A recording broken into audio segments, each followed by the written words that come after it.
by 9, the Delaware County Board made a decision on a double-decade debate.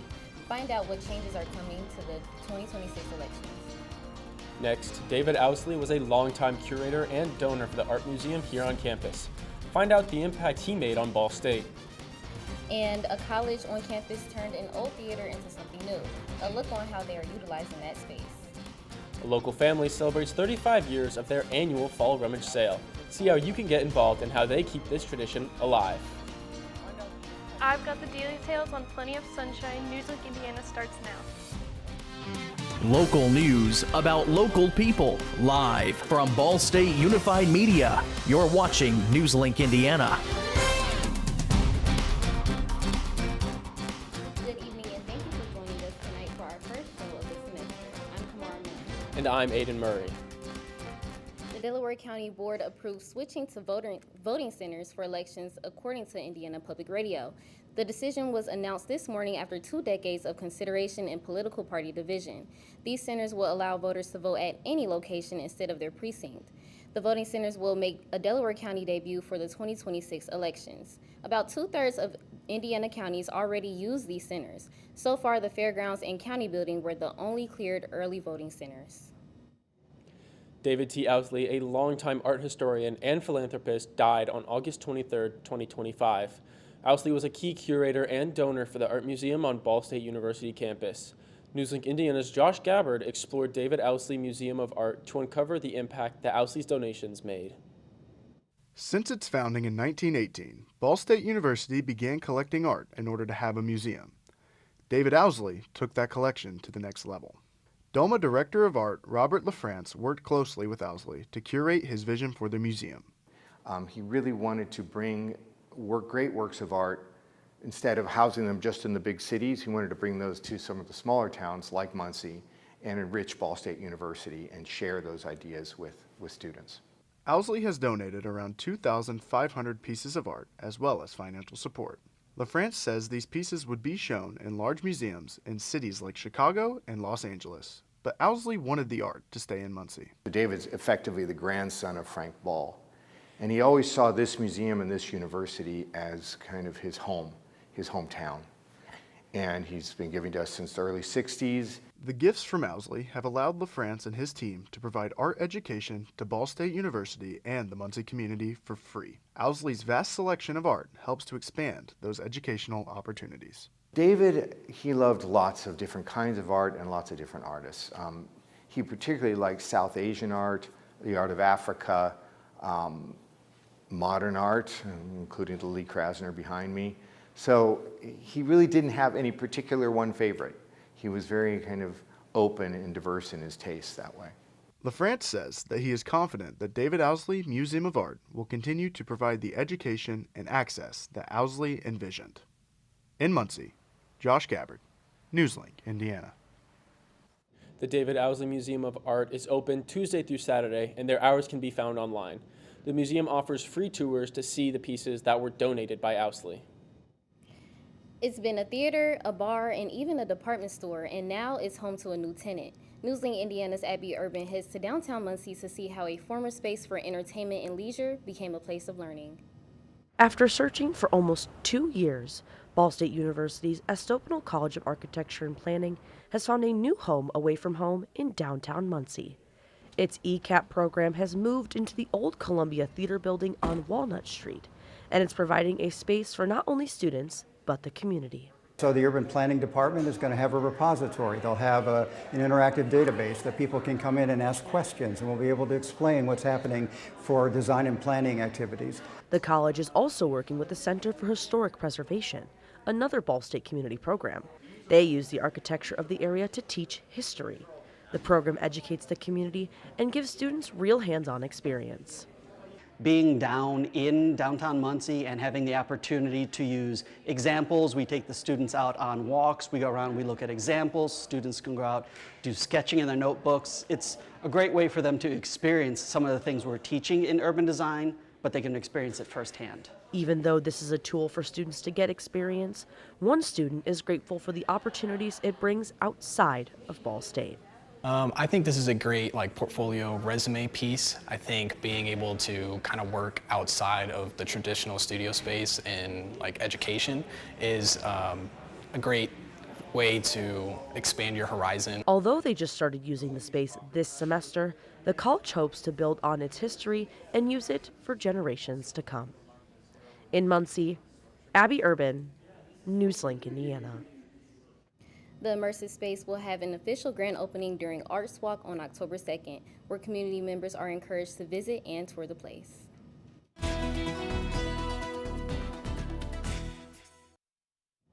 Now, speaking of the CAP building, there are renovations going on there and down the street on McKinley. But it was a beautiful day to see exactly what they're working on. I know, right? It's just been such great weather lately, and I'm really hoping that we have more coming up soon. Yeah, same. Exactly. So let's toss it over to Rachel for first weather. Thank you so much, you guys. Taking a look at our current temperatures right now, it is 67 in Indianapolis, 56 in South Bend, and 52 down in Terre Haute.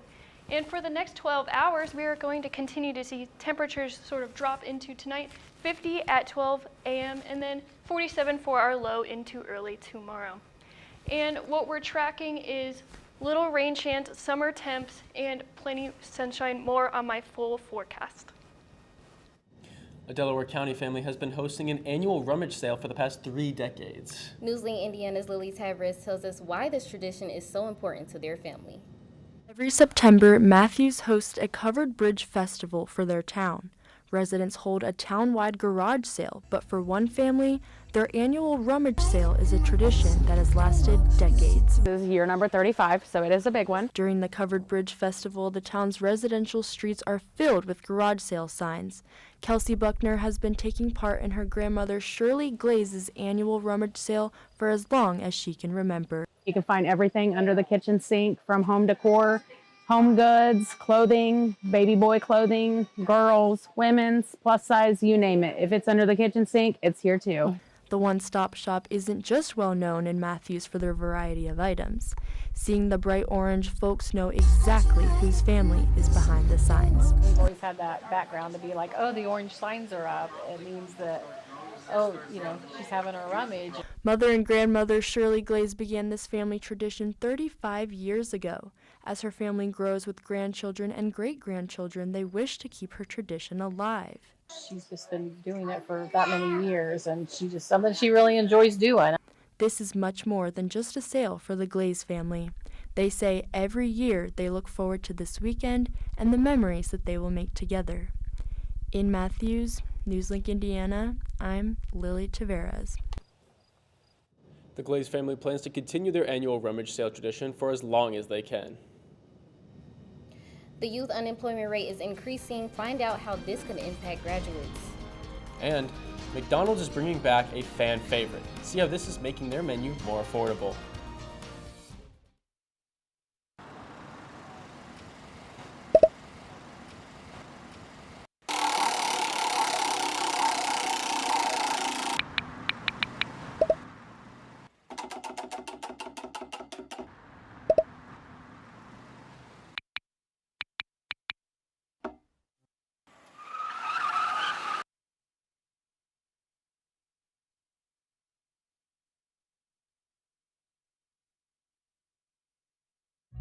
Everyone has a ritual, that small thing to keep us focused. A habit we never skip, to clear our minds and elevate our performance. But what do you do to keep your head in the game? To drown out the self-doubt and support your mental health. Because being your best isn't just about taking care of your body. It's about taking care of your mental health. Discover the resources that you need to keep your mind focused and your mental health a priority. Julie was always a voracious reader. She carried 2 novels on an airplane because she'd read one on a 3-4 hour ride. And at some point, I began to notice that she would read a page and couldn't remember what she had just read, and she'd have to go back and read it again. I don't remember much these days after I read, but less does for me, and I love it.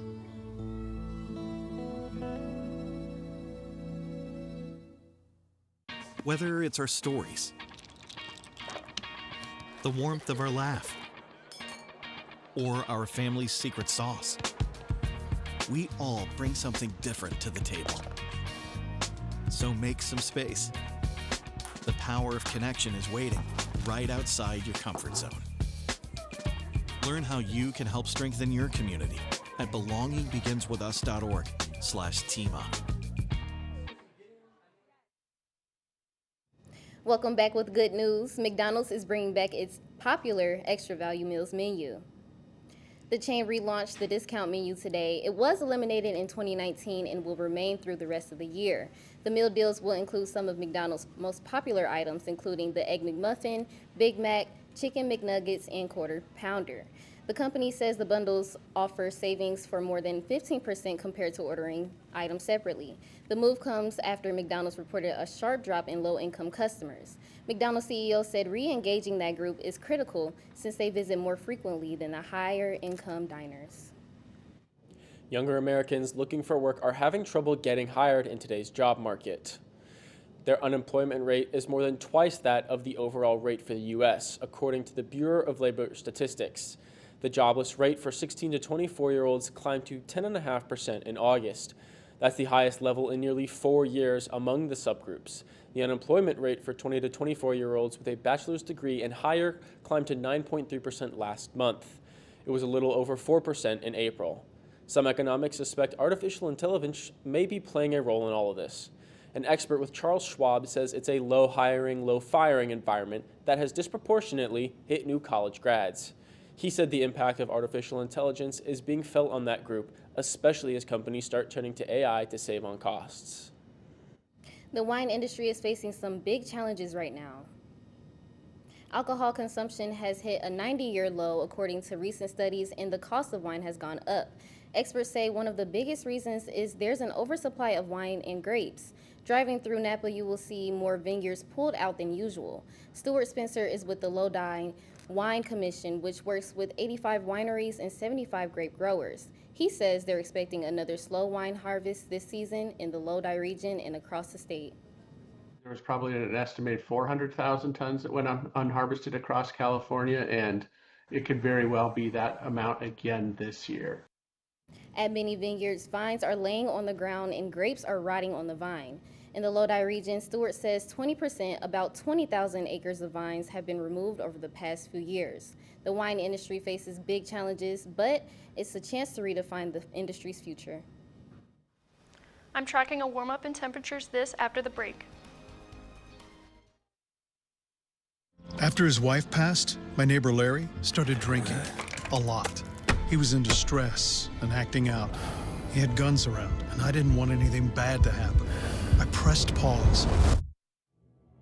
Our local authorities filed a firearm restraining order to temporarily remove the guns. It gave Larry the time he needed to get help. It wasn't easy, but we got through it together. Learn more at illinois.gov/pause to heal. Emma, did you hear? Todd's in the hospital. Who's Todd? He got a collapsed lung from vaping. He thought it was cool. Not cool. Promise you won't vape, Emma. It can lead to a lifelong addiction, and we can't be friends if your lungs collapse. Bogus. Wacky sitcom teens aren't the best people to talk to your kid about vaping. Hey, you got a minute? You are. Start the conversation with your child about vaping today. Be right there. Wait. Use the shovel and bucket of water, remember? Drown, stir, drown, feel. Then make sure it's cool. Where'd you learn that? SmokeyBear.com. Brushed up on some tips before we left. Don't want to start a wildfire, right? Only you can prevent wildfires.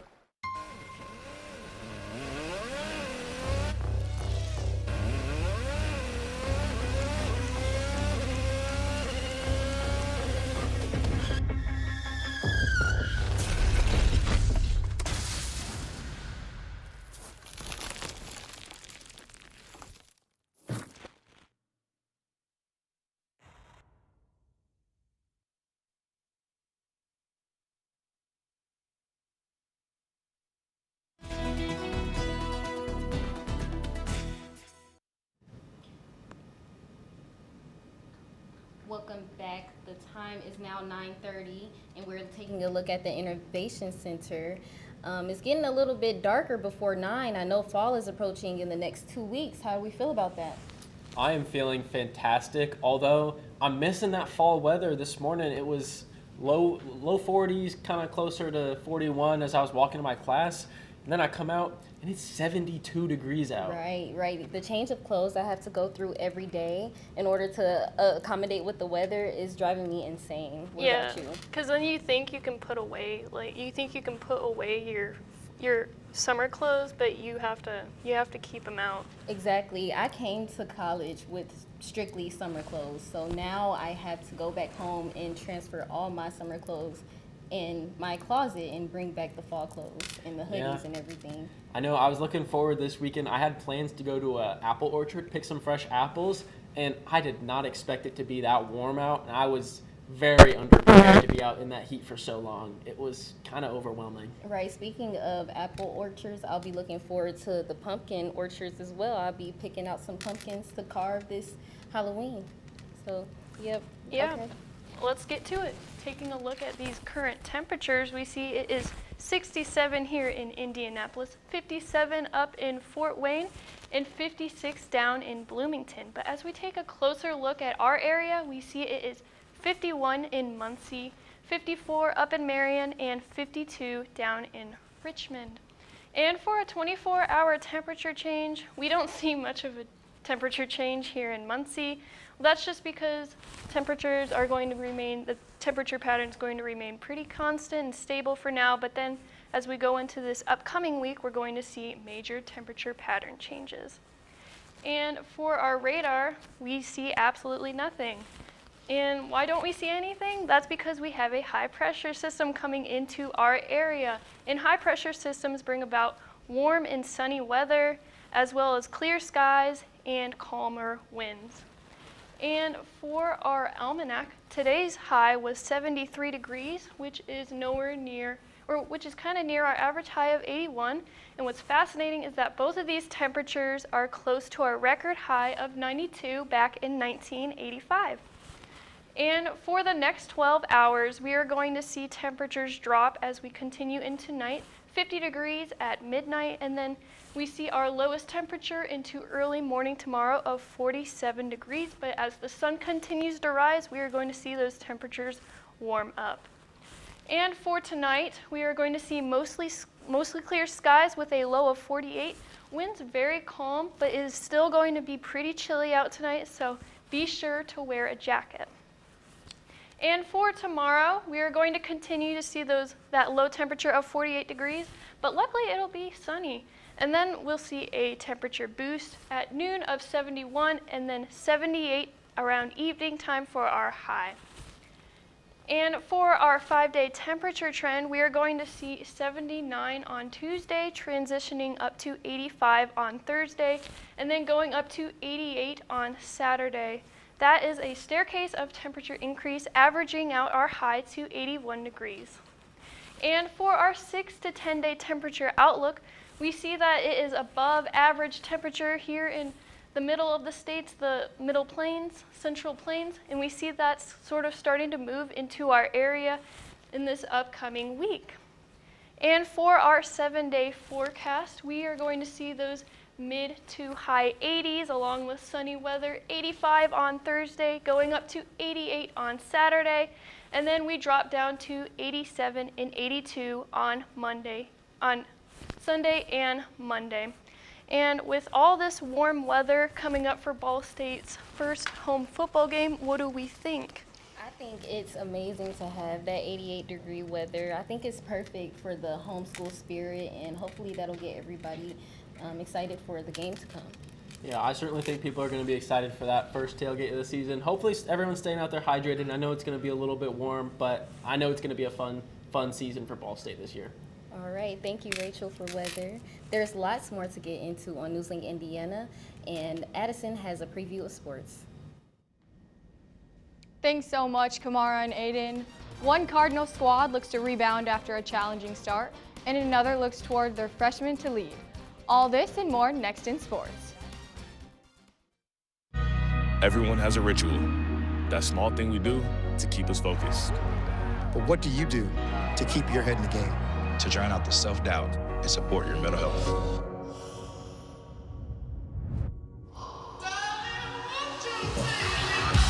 Because being your best isn't just about taking care of your body. It's about taking care of your mind and mental health. Find the resources you need to keep your mental health a priority.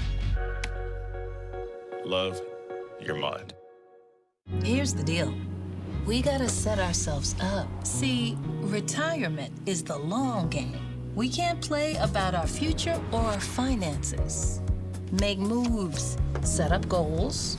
Don't worry about a setback. Just save up, stack up to reach them. Let's put ourselves in the right position. Pre-game to greater things. This is pre-tirement.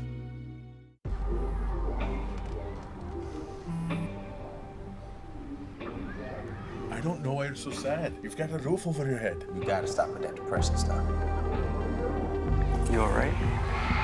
It just feels like it's coming from everywhere. Do you want to talk about it? You can talk to me if you're feeling sad. Whenever you need to talk, I'm here, okay? I don't think that many kids in my son's school even do it.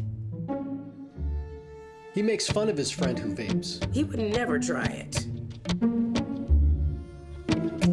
She's into soccer. She's on the honor roll. She's just not the type. No way. No way. No way. No way, my kid would never vape. Get your head out of the cloud. Today, nearly 8,000 kids will start vaping.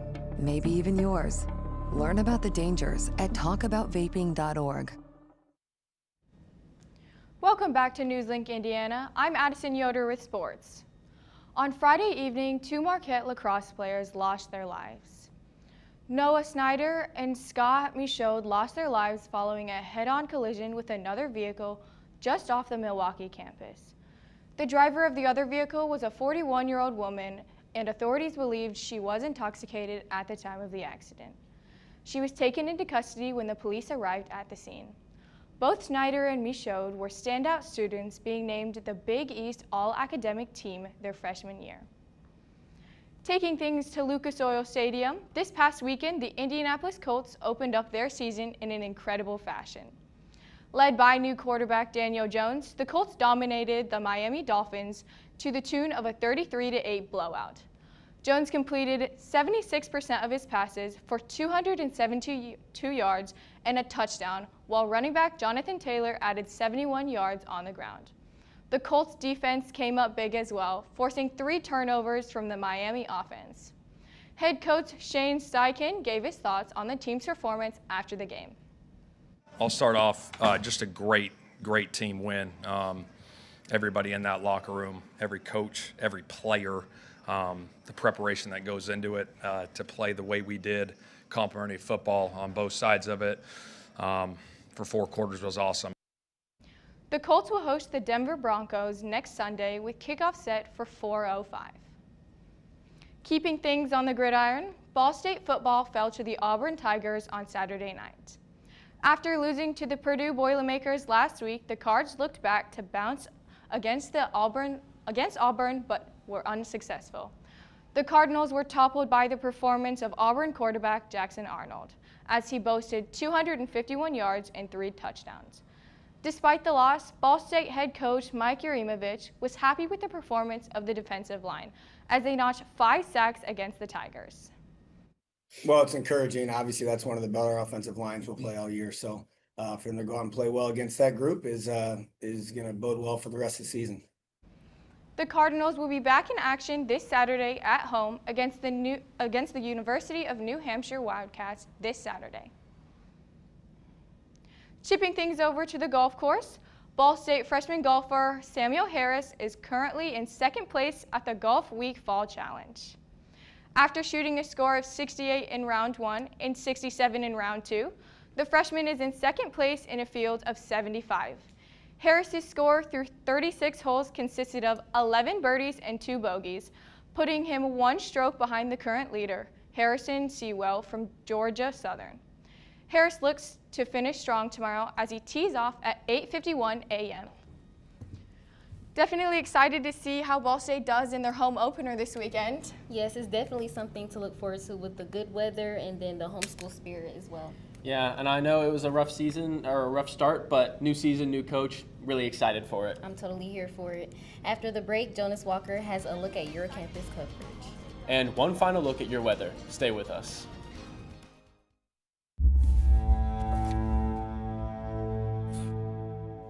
My son, Ricky, took his life by the use of a firearm. It broke me in ways that I never knew that I could be broken. And I contemplated suicide. I still own my firearm. I keep it in a safe because I want to keep my grandson and myself safe. Store your gun securely, locked, unloaded, and away from ammo. Mom was always organized, but she started forgetting to pay her bills on time. And she'd buy the same gifts over and over. Telling the girls about my Alzheimer's diagnosis was really hard. At first we had our cries, but then we were like, okay, let's make a plan. Early detection gave us time to adapt together. It's so important for you to think about what you can do and making the most of what you have. If you or your family are noticing changes, it could be Alzheimer's. Talk about seeing a doctor together. How do you know when you've made the right decision? It's the feeling you get in your gut. The one that tells you what's right or wrong. It's the one that says, sure, I can have a drink. Or the feeling that says, okay, I've been drinking. Now what? It's the voice inside you that says, I'm buzzed. Better leave the car when it's time to go. Plan ahead. Catch a sober ride. Buzz driving is drunk driving.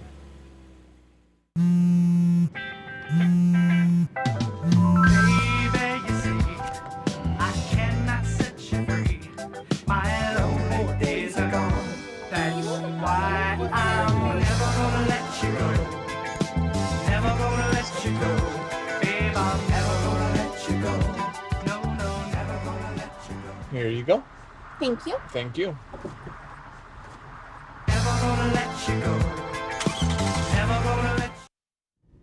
Welcome back. My name is Jonas Walker Jr., and this is your campus coverage. Ball State's Digital Corps is known for creating innovative projects that directly impact student life. One of the newest tools is something many students rely on every day. That's the bus tracking widget. I took a closer look at how this project came together and why it's making campus transportation a little easier. The Digital Corps is made up of student employees who design and build digital tools for the university community.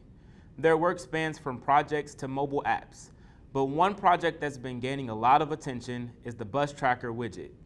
The widget allows students to see real-time updates on bus locations and arrival times, helping them to get around campus more efficiently. Associate Vice President Smith says that Ball State students have the luxury of having great bus transport across campus, and that the next step to good transportation was making sure we could track buses as they come across campus. These decisions were made with weather in mind. Think about those cold winter days in Muncie when you just want to stay inside for the extra 2 minutes before your bus shows up at its bus stop. That's really what the bus tracker is meant to do, right? It lets people stay inside that extra 2 minutes to stay warm, or another couple minutes to stay out of the rain. So you know the bus is coming, you know it's going to be reliable, but you want to kind of lock in on exactly when it's going to show up so you can dart out to the bus stop right on time. And that's really what we try to do with the bus tracker. The bus tracker widget is just one example of how Ball State's Digital Corps is using technology to solve problems for students. By giving real-time updates on bus locations, it's making transportation around campus simpler and more reliable. For students who want to use it, it is available right now through the Ball State app. You know, I gotta say, guys, I'm really glad that Ball State bus tracker is back. It's very useful for getting to class on time. Absolutely. Yes, I'm very excited to have it back. Well, thank you, Jonas, for campus coverage. Thank you. And we'll toss it over to Rachel for final weather. And taking one last look at our 7-day forecast, we are going to see temperatures in the high 80s this week into the weekend. We see 85 on Thursday, 88 on Saturday with a little bit of clouds, and then 87 down to 82 on Monday. And with this bus app that I just talked about, I had no idea that weather was in mind, not only for the colder weather, but with the warmer weather. Absolutely. I was one of the victims of having to sit in the cold waiting on a bus. Yeah, I'm looking forward to how it's going to benefit this year. All right, thank you, Rachel, for weather. And that's all tonight for NewsLink Indiana. Be sure to tune in tomorrow night at 9, streaming live on the NewsLink Indiana Facebook page, YouTube channel, and WCRD 91.3. And for news anytime, anywhere, just go to cardinalmediabsu.com. Have a great night and stay safe.